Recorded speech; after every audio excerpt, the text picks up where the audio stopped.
வணக்கம். இன்னைக்கு நாம ஒரு ஆழமான உரையாடலுக்குள்ள போக போறோம். உங்ககிட்ட ரே டாலியோவும் ஜே ஷெட்டியும் பேசிக்கிட்ட ஒரு உரையாடலோட குறிப்புகள் இருக்கு. இதுல வெற்றி, கொள்கைகள், அப்புறம் இப்ப இருக்கிற காலத்து சவால்களை எப்படி சமாளிக்கிறதுன்னு நிறைய முக்கியமான விஷயங்கள் இருக்கு. இதுலேருந்து உங்களுக்கு பிரயோஜனமா இருக்கிற விஷயங்களை எடுக்கிறதா நம்ம நோக்கம். சரி, முதல்ல ரே டாலியோவோட ஒரு முக்கியமான கொள்கை, வலி பிளஸ் பிரதிபலிப்பு ஈக்குவல் டு முன்னேற்றம். கேட்கறதுக்கு நல்லதா இருக்கு, ஆனா கஷ்டமான நேரத்துல நின்னு யோசிக்கிறது அது எவ்வளவு கஷ்டம், எப்படி பண்றது அத? ம், நல்ல கேள்வி கேட்டீங்க.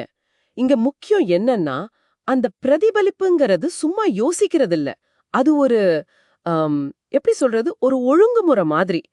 டாலியோ அவரோட முடிவுகள், குறிப்பா தப்பான முடிவுகளுக்கு அப்புறம் அத பத்தி எழுதி வைப்பாராம். ஓ.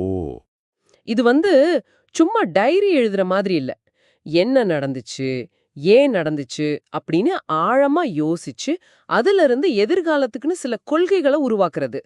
அப்போ அந்த வலி அது வெறும் அனுபவமா இல்லாம ஒரு பாடமா மாறிடும். ஓஹோ. அப்ப அந்த மாதிரி யோசிக்கிறது நமக்கு தெளிவை மட்டும் கொடுக்காது, யதார்த்தத்தை ஏத்துக்கவும் அந்த ஒரு இது சொல்லுவாங்களே, மாத்த முடியாததை ஏத்துக்கிற அமைதி, அந்த மாதிரி. ஆமா ஆமா, கரெக்ட். நம்மால என்ன முடியும், என்ன முடியாதுன்னு தெரிஞ்சுக்கிறது ரொம்ப முக்கியம். இதை இன்னும் ஒரு படி மேல கொண்டு போனா, உண்மையை தெரிஞ்சுக்க நாம மனசை திறந்து வைக்கணும். டாலியோ முக்கோண பார்வையை பத்தி சொல்றார். அதாவது உங்க மேல அக்கறை இருக்கிற, ஆனா உங்க கருத்தோட உடன்படாத ஒரு 3 புத்திசாலிங்க கிட்ட உங்க ஐடியாவை பத்தி பேசணும். இது எதுக்கு? நம்மள கன்ஃபார்ம் பண்ணிக்கவா? இல்ல இல்ல, அதுக்கு இல்ல. நம்ம கருத்தை உறுதிப்படுத்துறது நோக்கம் இல்ல, உண்மையை தேடுறது தான் நோக்கம்.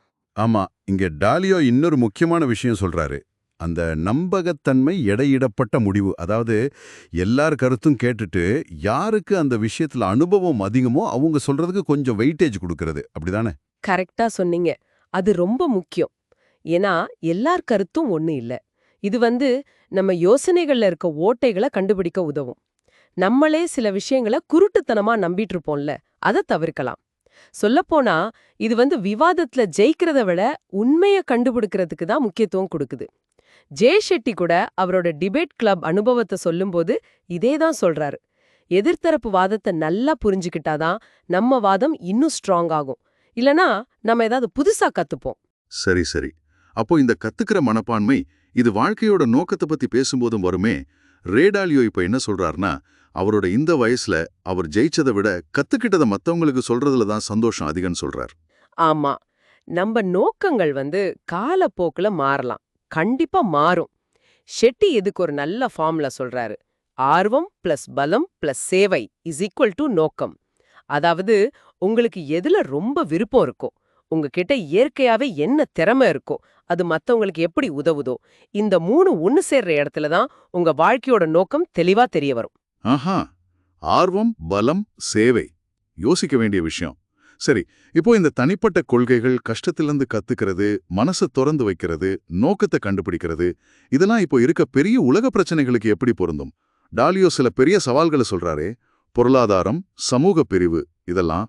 அளவுல அதிகார மாற்றம், இந்த மாதிரி பெரிய அலைகள் அடிக்கும்போது இந்த தனிப்பட்ட கொள்கைகள் தான் நமக்கு ஒரு வழிகாட்டி மாதிரிங்கிறாரு. இந்த மாதிரி நிச்சயம் இல்லாத சூழல்ல எமோஷனல் ஆகாம விஷயங்களை நல்லா ஆராய்ஞ்சு அமைதியா முடிவெடுக்கிற திறமை தான் ரொம்ப முக்கியம். அப்போ இந்த தனிப்பட்ட பலமும் தெளிவான சிந்தனையும் தான் அந்த பெரிய பிரச்சனைகளை தாக்குப்பிடிக்க நமக்கு உதவுதா? ஆமாம். கடைசியா இது எல்லாமே 2 விஷயத்துக்கு தான் கொண்டு வருது. ஒன்னு அர்த்தமுள்ள வேலை, இன்னொன்னு அர்த்தமுள்ள உறவுகள். உண்மையான சந்தோஷங்கிறது வெறும் பணத்துல மட்டும் இல்ல, அன்பு, சமூகம், மத்தவங்களோட இருக்கிற ஆழமான தொடர்பு, இதுதான் முக்கியம்னு டாலியோவும் ஷெட்டியும் ஒத்துக்கிறாங்க. அப்போ மொத்தத்துல இந்த உரையாடல்ல இருந்து நாம எடுத்துக்க வேண்டியது என்னன்னா, வலிய பாடமா மாத்த யோசிக்கிறது, வேற வேற கருத்துக்களை கேட்டு உண்மையை தேடுறது, நம்ம ஆர்வம், பலம், சேவையை வச்சு ஒரு நோக்கத்தை உருவாக்கிக்கிறது, அப்புறம் நல்ல உறவுகளை வளர்த்துக்கிறது, இதெல்லாம் தான் இப்போ இருக்கிற காலத்திலயும் ஒரு நிறைவான வாழ்க்கைக்கு வழிகாட்டும் போல. இது ஒரு விஷயத்தை யோசிக்க வைக்குது. ஒருவேளை இந்த வாரம் நீங்க ஒரு விஷயத்துல ரொம்ப உறுதியா இருக்கீங்கன்னு வச்சுக்கோங்க. ஆனா உங்க கூட ஒத்து போகாத, நீங்க மதிக்கிற ஒருத்தரோட கருத்தை கொஞ்சம் முழுசா கேட்டு பார்க்க முடியுமா? அந்த அனுபவம் உங்க பார்வையில ஏதாவது மாற்றம் கொண்டு வருமா? யோசிச்சு பாருங்க.